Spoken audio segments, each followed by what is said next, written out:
नमस्कार दोस्तों, आज मैं लेकर आई हूँ दीपक गर्ग जी की रचना आज़ादी। मैं तुम्हारी माँ के बंधन में और नहीं रह सकती। मुझे अलग घर चाहिए जहाँ मैं खुल के सांस ले सकूँ। पलक रवि को देखते ही जोर से चिल्ला उठी। बात बस इतनी थी कि सुलभा जी ने रवि और पलक को पार्टी में जाता देखकर इतना भर कहा था कि वो रात 10 बजे तक घर वापस आ जाए। बस पलक ने इसी बात को तुल दे दिया और 2 मिनट बाद ही उसने किरण के घर किट्टी में उसे मकान ढूंढने की बात भी कह दी। मुझे मम्मी जी की गुलामी में रहना पसंद नहीं है पलक।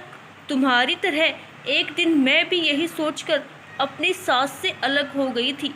किट्टी खत्म होते ही किरण पलक से मुखातिब थी। तभी तो आप आज़ाद हो, पलक ने चहक कर कहा तो किरण का स्वर उदासी से भर गया। किरण पलक से 10 वर्ष बड़ी थी। नहीं, बल्कि तभी से मैं गुलाम हो गई जिसको मैं गुलामी समझ रही थी। वास्तव में आज़ादी तो वही थी। वो कैसे पलक?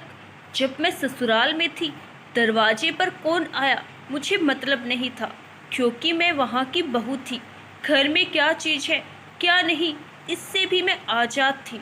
दोनों बच्चे दादा दादी से हिले थे। मुझे कहीं आने जाने पर पाबंदी नहीं थी, पर कुछ नियमों के साथ जो सही भी थे। पर जवानी के जोश में मैं अपने आगे कोई सीमा रेखा नहीं चाहती थी। मुझे ये भी नहीं पसंद था कि मेरा पति ऑफिस से आकर सीधा पहले माँ के पास जाए। तो फिर पलक की उत्सुकता बढ़ गई।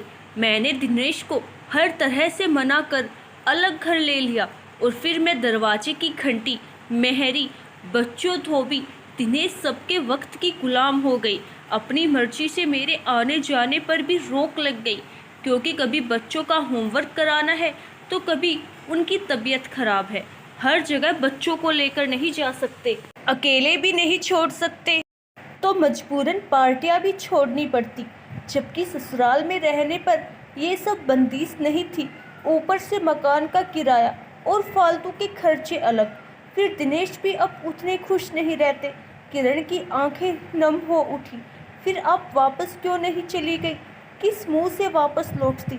इन्होंने एक बार मम्मी से कहा भी था, पर पापा ने ये कहकर साफ मना कर दिया कि एक बार हम लोगों ने बड़ी मुश्किल से अपने आप को संभाला है, अब दूसरा झटका खाने की हिम्मत नहीं है।